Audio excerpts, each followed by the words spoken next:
All right, by show of hands, let me see how many of you in the room have a mobile phone with you.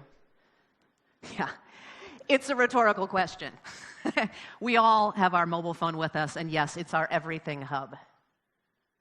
In just the past 24 hours, in my traveling here to New York, my mobile phone has served as my alarm clock, my taxi service, my coffee service, my communication device, my wallet, my boarding pass, and you know I could go on. It is our everything hub, and it's here in the control of our hand. And even more than that, the thumb is in charge. Today I'm going to talk about 3 shifts as a result of this device, and we'll illuminate those for you. The first shift is the shift from desktop to mobile. The second shift is the one from one to many touch points. And the last one is from the big screen to the little screen here in my hand. So let's go into this first one, the shift from desktop to mobile.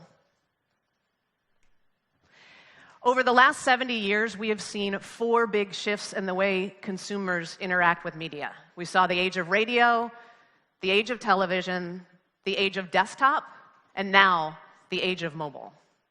It took radio 38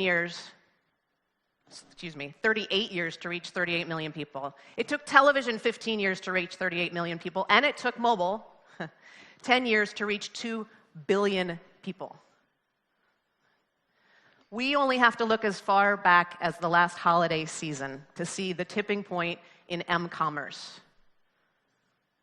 What we saw, looking at Facebook internal data, we see that people transacted 46% more on mobile during that holiday period than in the non-holiday period. It's not just about the holiday period, however. It's not just that was a blip. It's persisted through the rest of 2015, where we see an increase in the number of transactions people do on their mobile device and the frequency with which we transact on our mobile device. Okay. What about the people behind these devices? We've seen a persistent increase in the number of people that transact on their mobile phone, and as I stand here right now, we are at the beginning of a 30% increase in people consuming and transacting on their mobile device going into this holiday season. All right, what about 2016? We talked to omnichannel shoppers. 6 out of 10 of them say that they will be using their mobile device more or shopping more often using that mobile device in 2016. Why? All right, well, think about it. I'm in my Uber yesterday on the way to the airport.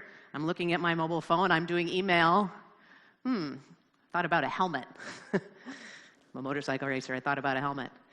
It's convenient, and it's with me, and I did my shopping right there in the back of that taxi on the way to the airport. My mobile phone is with me, and it's a partner with me, for me, as I'm thinking and making these transactions. So what do we see in m-commerce and e-commerce in terms of growth and overall dollars? M-commerce for this year will be almost $75 billion. And by 2019, it'll be more than double that, almost $150 billion. But it's also, admittedly, still a smaller component and smaller than e-commerce and the all-important brick-and-mortar retail. Which brings me to my next shift. From one touch point to multiple touch points as consumers are on their shopping journey. Let's explore that a little bit. How many of you in the room have interacted, touched with more than one device today? Yeah, okay, we're a little higher than this number. More than half, that is almost more than half, 6 out of 10 US online adults will interact with multiple devices in the course of their day, in just a single day. What does that mean? It means that often we will start on one device and we will finish our transaction on another device. The shopping journey is complicated. However, there's one thing that's omnipresent with us. Our mobile phone is with us through that entire journey. That's an opportunity for us as marketers to interact with the consumer during that journey and ensure that we're putting the right message in front of her. We're calling this the M factor, the mobile factor. People will utilize their phone to research a product, to comparison shop, And over 50% of them are standing in your stores and using the mobile device to do a little more research while they're standing in your aisles and in your stores. The phone is with them. That's multiple touch points and ways that we need to affect their journey.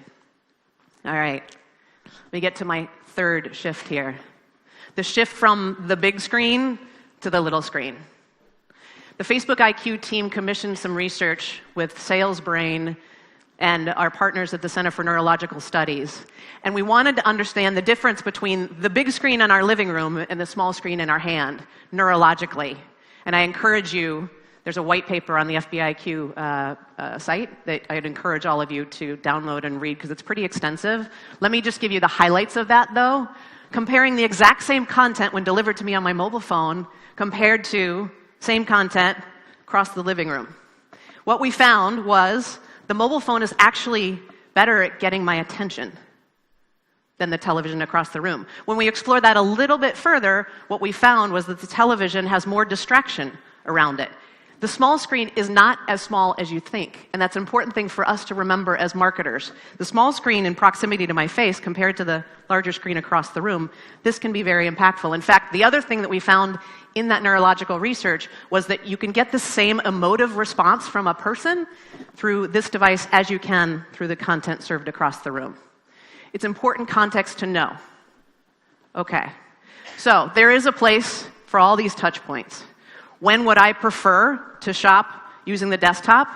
Well, I might need to explore something. It can be a bigger screen. I might need to see larger pictures. I might need to see more. I might not feel comfortable as I'm in the back of my Uber providing some personal data. Okay? I may not feel comfortable with that. There is a place for desktop. There's a place for mobile. When do I shop in a store? Well, here's what we find in terms of why people would prefer to shop in store and when they'll choose to do that. Sure, plenty of them would still like to touch and feel our products. Totally makes sense. 25% of them enjoy shopping and enjoy being in the store and in the retailer. Some people don't want to pay shipping costs. Absolutely. And some want to try the product. There's certainly a place for in-store retail as well. But the thing to remember as marketers, the mobile phone is always with us. So how do we acknowledge that there are these multiple touch points, the big screen and the small screen need to interact together? Here's our thought on that. Our role is to create a frictionless world for this consumer in the increasingly complicated journey that she's on in shopping. 3 thoughts on how to do that. First, think about personalization. Second, I'm going to think about visualization and then experimentation. What do I mean by personalization? When e-commerce started, we had the luxury of putting everything, our entire